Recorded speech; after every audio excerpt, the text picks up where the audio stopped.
That was when Martha Patterson looked up from her mending and saw him. A man walking the road alone. No horse, no wagon, no bedroll, just boots dragging like each step hurt. Martha's breath caught. A man who walked this far in August heat was either desperate or dangerous. Maybe both.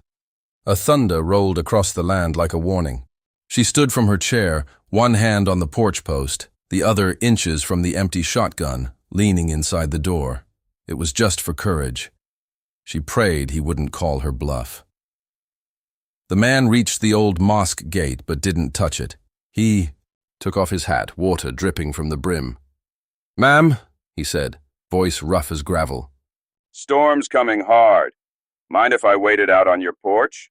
Lightning flashed white across the yard. Jan, in that moment, she saw him clearly. Face weathered like saddle leather, lines carved deep around his eyes. Not young, not old, just a man worn. Down by something heavier than miles. Her heart raced. Should she trust him? Should she send him away? Her mind repeated the old rule every woman on the frontier lived by. Never turn away a soul in need. Never trust a man with empty hands. Both truths pulled at her. She pointed at the second rocker on the porch. "It's dry under here," she said. "Not an invitation, just permission." The man lifted the gate latch, slow and careful, like he wanted her to see he meant no harm. He even tightened the rawhide loop behind him, respecting the fence, the boundary, her home. Something inside her chest eased a little.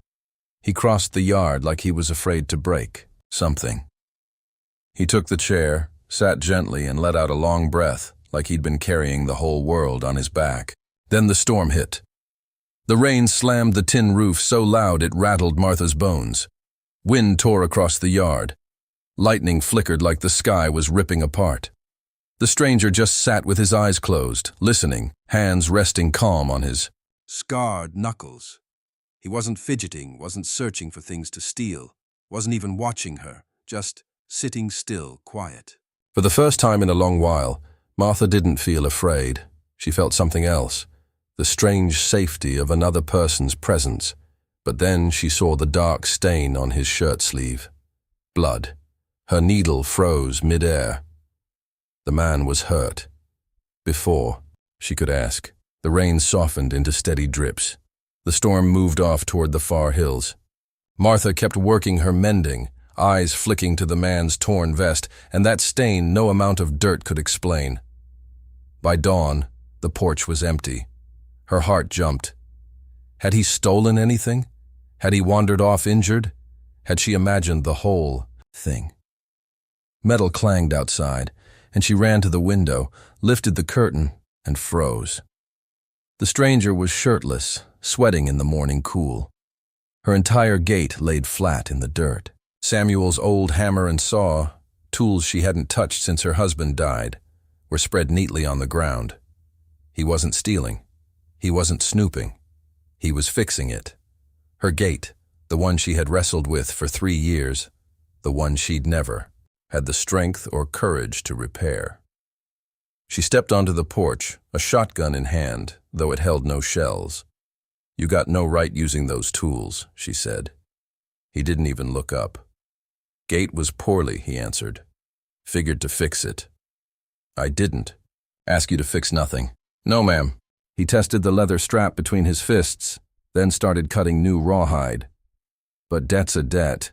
Cornbread don't come free." Her cheeks warmed. He remembered the food she'd given him. He was paying her back in the one way he knew how. She lowered the shotgun. "At you hungry?" she asked. "I could eat."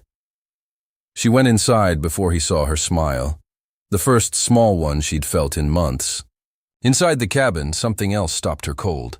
The stove fire was already lit. The water bucket was full. Every small thing that made life easier, he'd already done. Who was this man? Quiet, polite, handsome in a worn, tired way. A drifter, a ranch hand. Someone running from something, someone searching for something. When that question stayed in her mind as she carried a tin cup of weak coffee to the yard. You got a name? She asked. He hesitated. Silas. She nodded. I'm Martha. Patterson. He tipped his head. Pleased to make your acquaintance, Mrs. Patterson. He finished the gate, wiped her tools clean with a rag, set them on the porch like sacred things. Then he said the words that changed everything. Trums passed. I'll be moving on now. Her heart stumbled, and she looked at the gate hanging straight and true, at the fire he had started, at the water he had hauled, at the tasks she had carried alone for years. She didn't want him to go. Wait, she said. Silas paused. The creek's up. She lied softly. Crossing ain't safe today. He knew she was lying. She knew. He knew.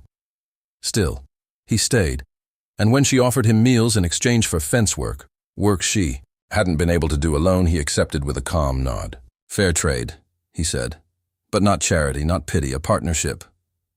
Martha felt her heart shift. Small, but real. Who was Silas?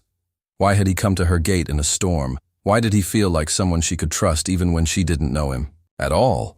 She didn't know yet, but she would, and when she found out, nothing in her world would ever be the same. Martha woke the next morning expecting to find Silas gone. But instead she heard the steady rhythm of a hammer behind the cabin. When she stepped outside, Dante was already walking the fence line, testing the wire with practiced hands. His shirt was damp with sweat, though the sun had barely risen. He worked like a man who had something to prove, and she watched like a woman who didn't want to get used to someone being there. By noon, a pattern had formed between them. Silas fixed the broken things. Martha tended the garden. Neither spoke much, but somehow the silence felt full instead of empty. He hauled water before she woke, and she made coffee while he sharpened tools. He ate at her table without asking for more. She never had to tell him what needed doing. He simply saw it. On the fourth morning, she looked out the window and saw him already at the far fence, kneeling in the grass. It hit her then how quickly she'd grown used to the shape of him moving across her land. Later that same day, he came back to the porch with dust on his boots and something heavy in his expression. That fence won't hold through winter, he said. Needs more than patchwork. She pushed a loose hair behind her ear. I don't have money for new wire. He studied her for a long moment. I can work for meals, he said. That'll be enough. It wasn't enough. Not really, but she nodded because sometimes the only thing harder than asking for help was accepting it. That afternoon he walked to town and returned leading 2 horses, one dappled and gentle-eyed, the other tall and rangy. Oh, the mayor's for you, he said. Borrowed from the livery. I can't pay for that. Already did. Partners should share what they need. Partners, she repeated softly. The word sat strange on her tongue, but she didn't say no. That night, the porch felt different, closer, warmer, safer. Silas worked a cedar stick with his knife. Martha stitched a torn seam on her apron. As the sky darkened, she found herself speaking without meaning to. My daddy built this cabin, she said quietly. Huh? Cut every log by hand. Silas paused, his whittling, listening. Caller took him when I was 16, she continued. Mama had already passed the year before. Baby came wrong and didn't live. Silas didn't interrupt, didn't offer empty comfort, just listened like her words mattered. She breathed in and out, steadying herself. I thought I'd always be alone, she said. Then I met Samuel, married 10 years, lost him to pneumonia. Silas looked down at the cedar in his hands. I lost someone. 2, he said, not to sickness, to lies. She watched him carefully. How's a person get lost to lies? He was quiet for a long time. Trusted the wrong man, he said. Cost me everything. Martha didn't press. Some wounds didn't open easy. By the 5th day, the space between their rockers had shrunk. Not much. On the sixth evening, he told a story. On the sixth evening, he told a story about a neighbor's mule stuck in a creek. He sat 2 hours waiting her out, soaked to the bone, while the mule stared at him like he'd lost sense. Martha laughed.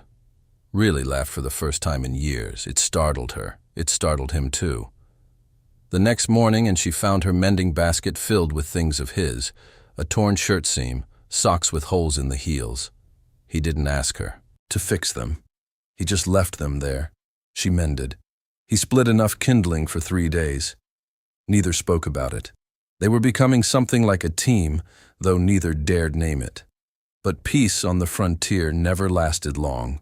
On the 8th day, as the sun was setting golden across the land, a buggy rolled fast toward the gate, black lacquer, fringe top bouncing, and moving too quick for a friendly visit. 2 men stepped out, one fat through the middle, one tall and lean with eyes like cold steel, both dressed in heavy suits that didn't fit Texas heat. Trouble, real trouble. Silas stood when they approached, placing himself between Martha and the gate, hammer still in his hand. The fat man smiled, fake, oily, dangerous. "Mrs. Patterson," he said. "Name's Thornton. Come to speak about your tax situation." The world went still, but Martha's stomach dropped hard. Thornton stepped onto the porch without being invited, spread paperwork across her railing like he owned it. "Your land's been reassessed," he said. "Value's gone up. Means you owe $47. Due in 3 weeks. 47? More money than she'd held in her hand since Samuel died." "I don't have that," she whispered. "Well," Thornton said, "lucky for you, I'm prepared to offer $200 cash for the property." What a day. $200 for the land her father carved from wilderness. The land her husband died trying to keep. The graves on the hill. Her whole life. "No," she said. "This is my home." Thornton's smile soured. "You have no income, no help, no future here," he said. "Take the offer. Walk away while you still have dignity." Silas stepped forward. "That's a low price. This land's worth $5 an acre at least." Thornton's face darkened. "This is none of your concern, but boy." Silas didn't move, didn't blink, didn't back down. The sheriff came with a second visit.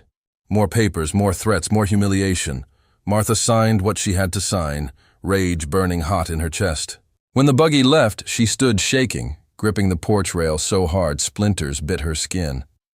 "I got $18, she whispered. "Been saving 3 years, but I need 94.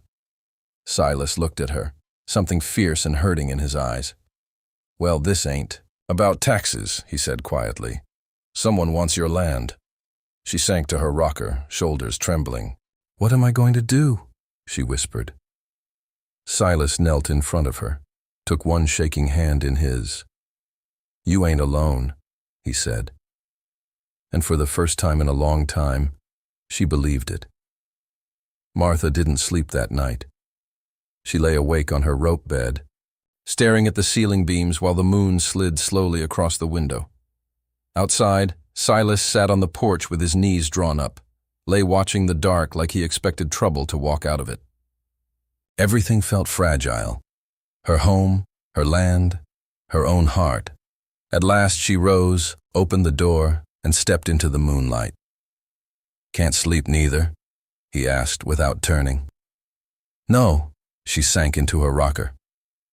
The boards creaked softly beneath her. A coyote cried somewhere west. The night smelled of dust and distant rain. After a long silence, she spoke first. "My daddy died when I was 16, she said. "Mama the year before, after Samuel passed. This place was all I had left." Silas listened without moving. "I've been alone 3 years, she continued, "and now I'm about to lose the only home I ever had." The words broke something inside her. Tears came, real ones, the kind she'd learned to swallow. Silas rose, crossed. To her, knelt beside her rocker like he was kneeling at an altar. You ain't alone, he said again. She didn't know why, but this time she believed him. She told him about her father, her mama, and the babies that never came, the church ladies who judged her, the husband she buried with her own hands. Silas told her about betrayal, a partner who robbed him, a town that turned against him, rumors that spread like wildfire, a life that fell apart even after he won his case. He spoke with quiet pain, clear his throat, like each memory was a piece of barbed wire pulled slow from the skin. I left everything behind, he said, looking for proof that decent people still existed. Martha wiped her eyes. So you used me for a test? Yes, he said, honest, direct. And it was wrong. Her jaw tightened. You could have stopped my suffering any time, she said.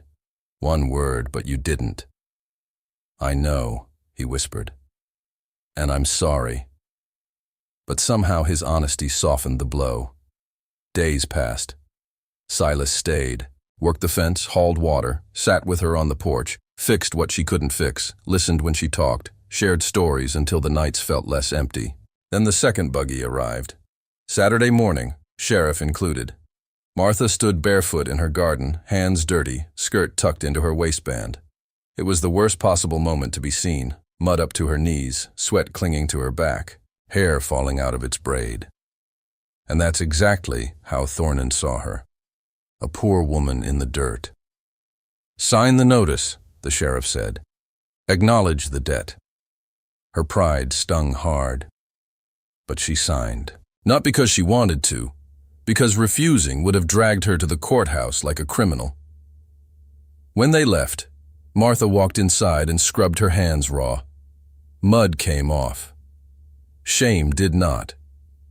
Silas knocked softly. You ain't helpless, he said, trying to catch her gaze. You saw me out there, she said bitterly, on my knees in the dirt like a stray dog. Thornton saw exactly what I am. No, Silas said. I saw a woman keeping her land alive with nothing but grit, but she couldn't hear it. Not yet. She told him she'd sell her mama's wedding ring, the last piece of her mother she had. That ain't happening, Silas said, voice sharp for the first time. It has to, Martha said.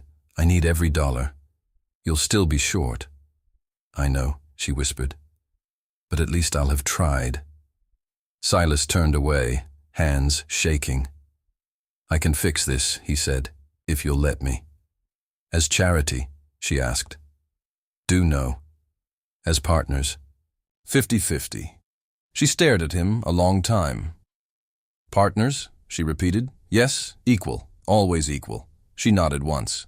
All right. On Monday, he rode to town. 3 days later, on the morning of the tax auction, Martha stood at the courthouse steps alone. Her black morning dress clung to her in the heat. She felt eyes on her from every direction. Men whispered. Speculators smiled. Thornton watched like a wolf waiting for a lamb to fall. Opening bid. Stop. The crowd turned. Silas. But not the Silas she knew. He walked through the crowd wearing a tailored suit, boots polished, watch chain gleaming. His hair was trimmed neat. A man who looked like he could buy the whole town if he wanted. He stepped in front of the clerk, pulled out a neat stack of bills. $65 for the note, he said. $47 for the taxes, $18 Mrs. Patterson saved. He laid the money in the clerk's hand. Mrs. Patterson's debts are settled in full. The auction is void. Silence, then murmurs. Silas Blackwood. Blackwood Cattle Company, the cattle baron from Fort Worth, a millionaire cowboy hiding in plain sight. The clerk stuttered, confirmed, nodded. Thornton's face went red. Then ow you. Silas cut him off with a cold, a calm voice that froze the whole yard. I've spoken to the governor, he said, and the land office and several lawyers. I know all about the false assessments, about the bank connections, about every widow and farmer you forced off their land. Thornton's jaw trembled. You can fight me in court, Silas said, but you won't win. The crowd erupted in whispers. Outside, Martha stood frozen, not from fear, from betrayal. and from something else she didn't yet understand. Right. When Silas approached her, offering his arm, she stepped back. "You lied to me," she said softly. "I didn't lie," he said. "I just didn't tell you everything." "You let me suffer," she whispered. "Let me talk about selling my mama's ring. Watch me panic, watch me break. I know, and I can't undo it." She turned away, heart cracking. But another truth pulled her back.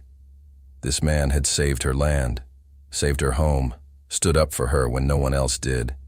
And he'd done it not for glory. Me. Silas stepped closer. I stayed. Me. Silas stepped closer. I stayed, he said quietly. Because here with you, I don't feel alone. Her breath caught. The crowd disappeared. The courthouse faded. Even the heat seemed to fall away. It was just the two of them. "Partners," she whispered. He nodded. 50-50 always.